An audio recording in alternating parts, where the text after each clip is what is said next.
4-5 ஆண்டுகள்ல மூடப்பட்ட சிறு குறு தொழிற்சாலைகள் எத்தனைன்னு பாருங்க. அவனால லைஃபே போயிடுச்சுல. இது இவங்களுடைய தப்பான அணுகுமுறை தானே. இப்போ கர்நாடகாவில் ₹8லேருந்து ₹9 ₹9 50 நினைக்கிறேன். ₹8 தொடங்கி ₹9 50 வரையும் கமர்ஷியலுக்கு ஒரு யூனிட்டு.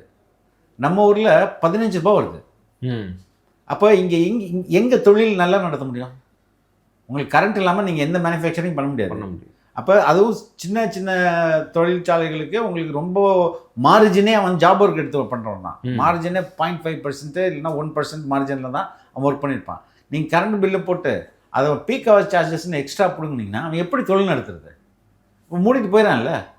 அவன் எதோ பெங்களூரில் போய் இப்போ தொழில் பண்ண, கர்நாடகாவில் போய் தொழில் பண்ணிக்கிறான்னு சொல்லிட்டு அங்கே போனால் மாமனோட புதுசு வேறு சிக்கல் இருக்கும். அதுக்கு எதுக்கடா வம்பு, சம்பாதிச்சது போதும் நிறுத்து அப்படின்னு போகிறான்ல. அப்போ இது மாதிரி ஒவ்வொரு துறையிலையும் பாதிக்கப்பட்டவர் எத்தனை பேர் இருப்பான்?